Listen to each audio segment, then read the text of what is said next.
سچ تو یہ ہے کہ بالیدہ ہوں وہ اوج مجھے آج ملا. اردو کی امانت نسل جوان کے کاندھوں پر دیکھ کر احساس غرور ہو رہا ہے. اردو کی نئی بستیوں میں گفتگو تو آگے بڑھے گی، لیکن میں اس طرف دو چار جملے کہنا چاہ رہا ہوں کہ سمجھ صاحبہ ہوں یا محترمہ حیرم قادری ہوں یا ہمارے نوجوان شہزاد قادری ہوں، ارمان، مسئلہ یہ ہے کہ یہ اردو زبان جو نئی تحقیق کے مطابق 400 ملین افراد جس زبان میں بات کر سکتے ہیں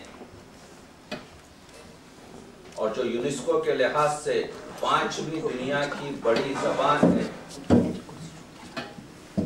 اگرچہ کہ یونائٹڈ نیشن میں اس کا نمبر 23واں ہے، جس کی کوتاہی ہماری ہی گردن پر ہے کہ ہم نے اپنی مادری زبان پنجابی لکھائی، سندھی لکھائی، کنڑی لکھائی، مراٹھی لکھائی، اردو نہیں لکھائی. تو اتنی عظیم زبان کا سرمایہ اور اس کی امانت اس نسل جدید کے کاندھوں پر ہے، اور یہ بڑی ہماری بدبختی ہوگی کہ اردو جو اب صرف کانوں کی زبان بن کے رہ گئی ہے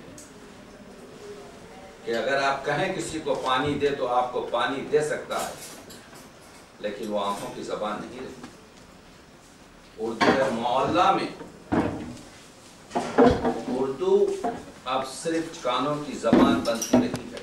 اردو رسم الخط سے واقفیت اور اردو لٹریچر سے لوگوں کا تعلق کم ہوتا جا رہا ہے.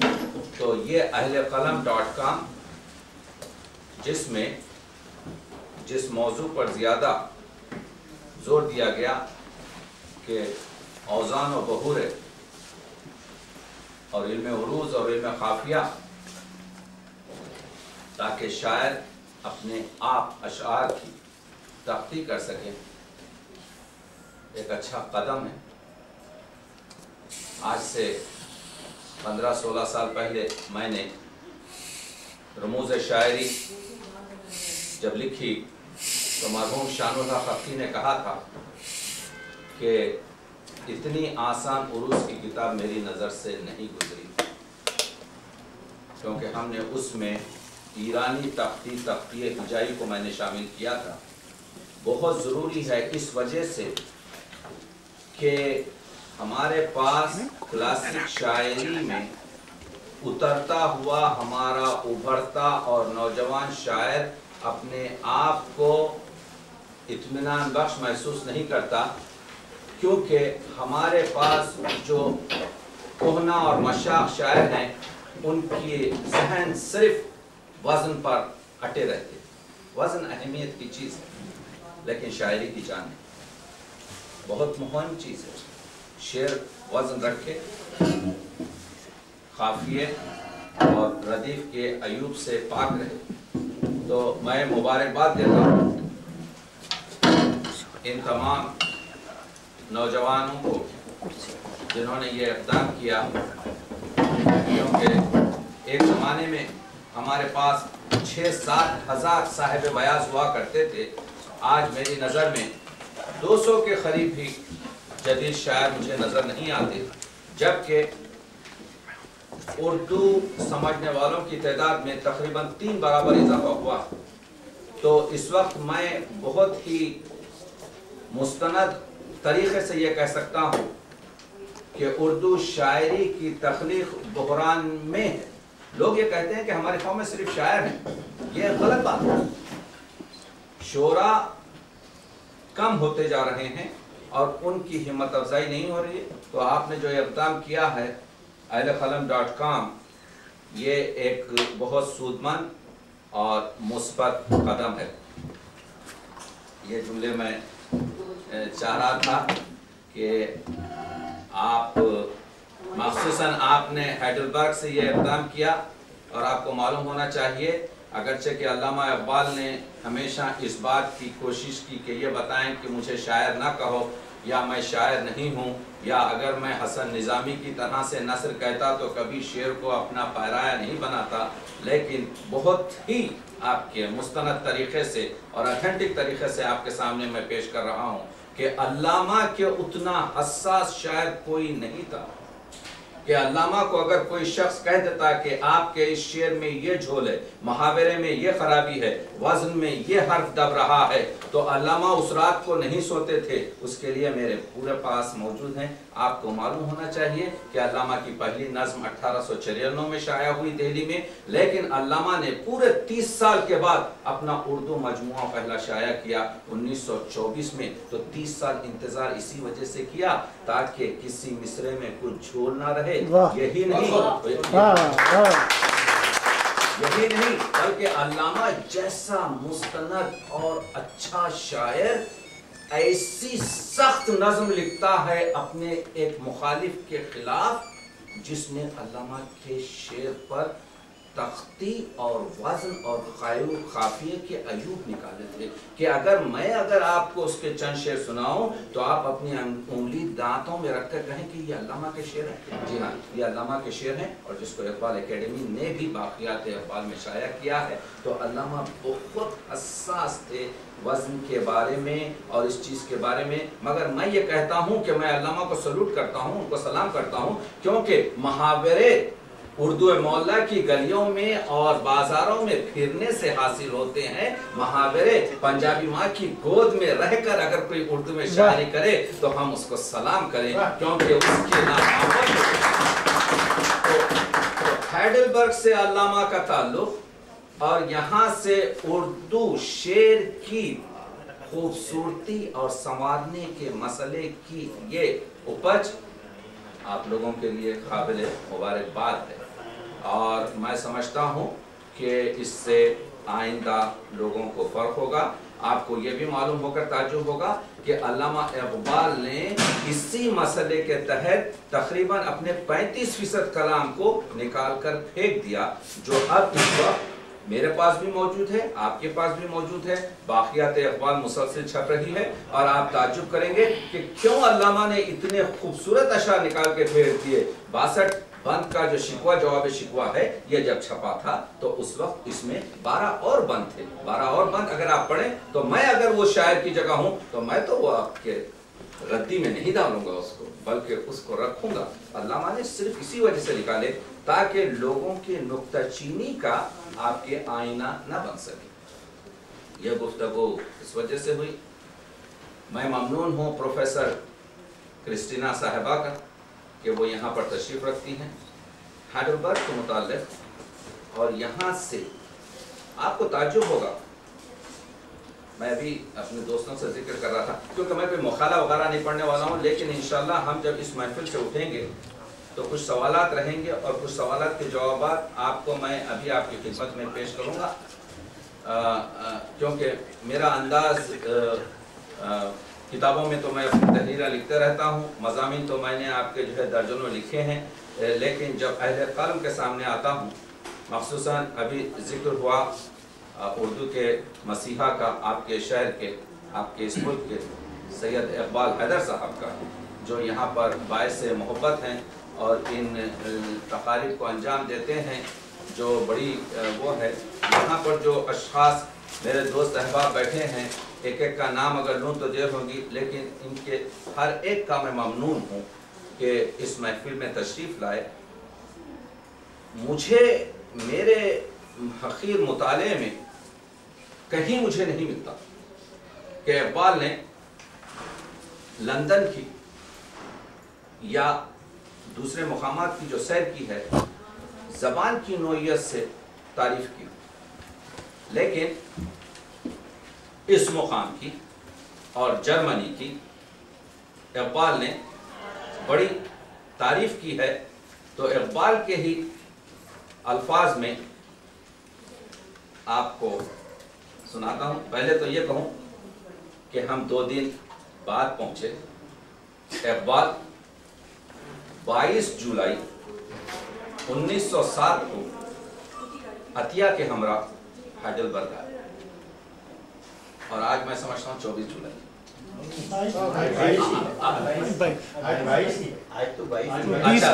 نہیں میں سمجھتا ہوں 20 جولائی کو. اب میں پڑھ رہا ہوں آپ کے لیے کہ عطیہ بیگم لکھتی ہیں کہ سنیے کہ 20 جولائی 1907 کو عطیہ کے ہمراہ اقبال ہائیڈلبرگ آئے اور 5 نومبر 1907 کو جرمنی سے واپس ہوئے. تو پورا جرمنی میں اقبال کا قیام تقریباً 2.5 مہینے کا ہے. ہم 2 روز دیر سے پہنچے لیکن ہمارے ساتھ بھی ایک اقبال اور ان کی بیگم عطیہ.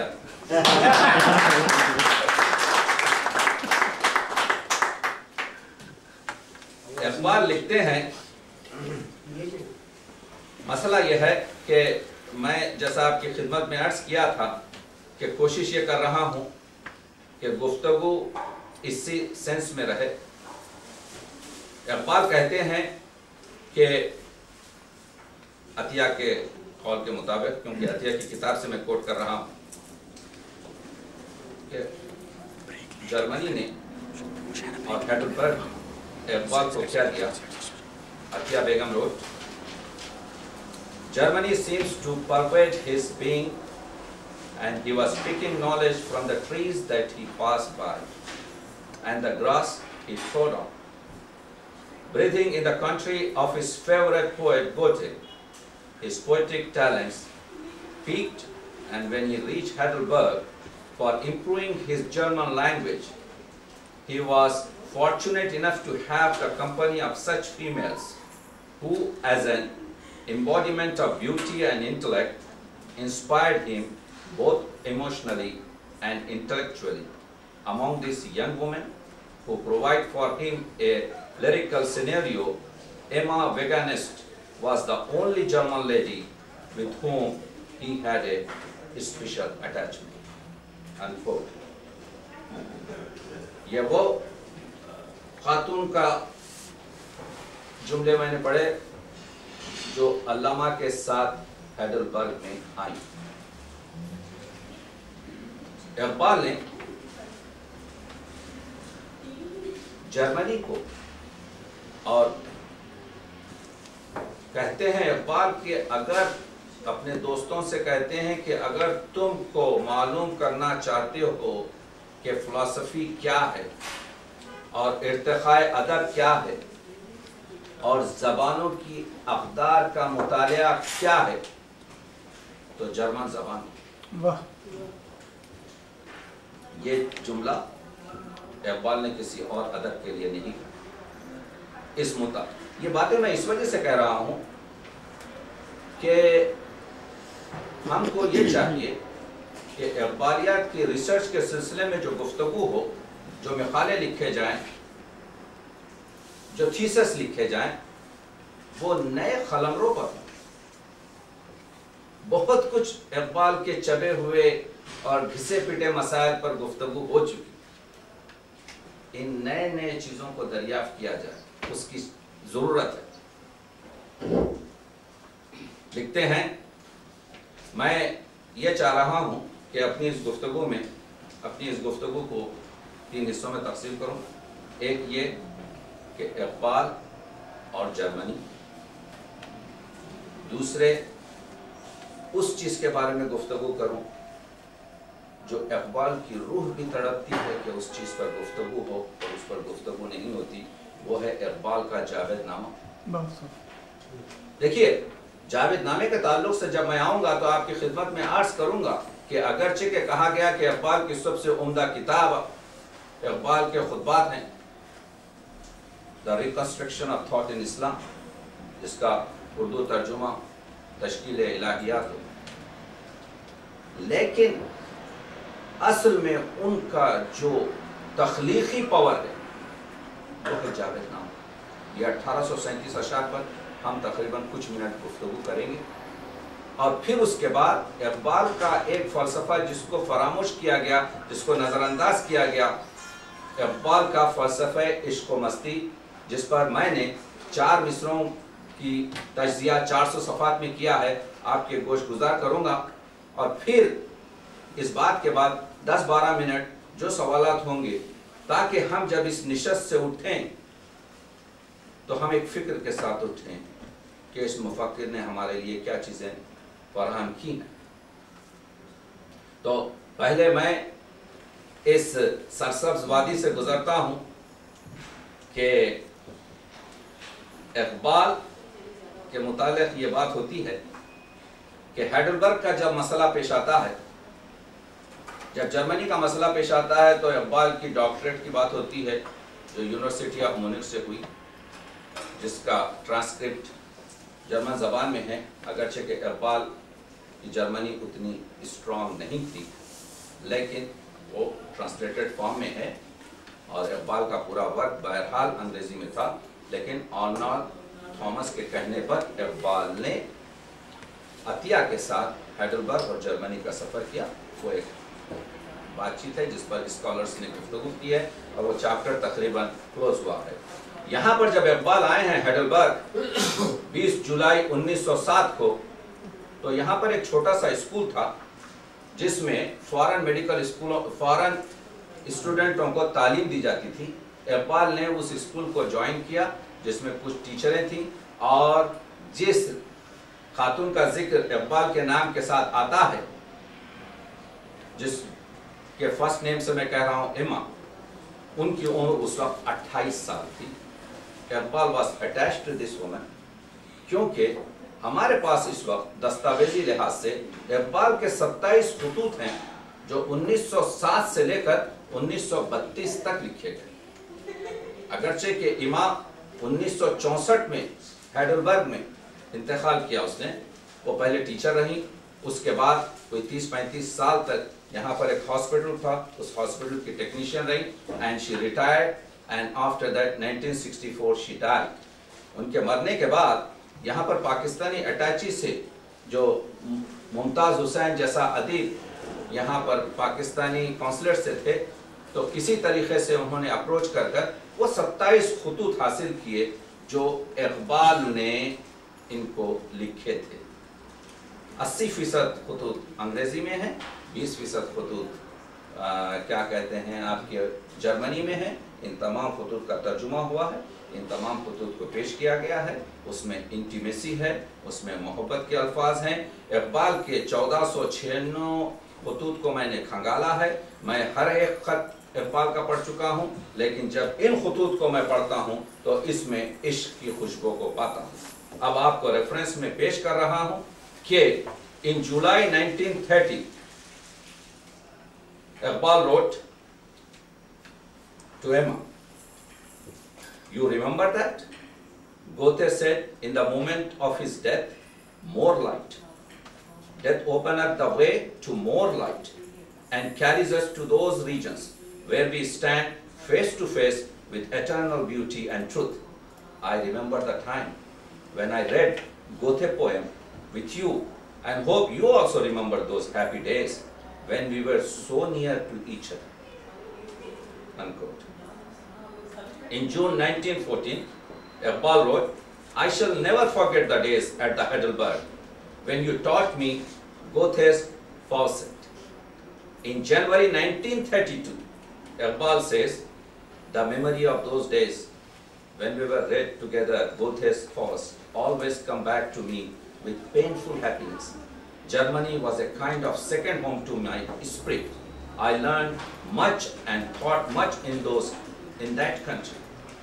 The house of Goethe has found a permanent place in my soul.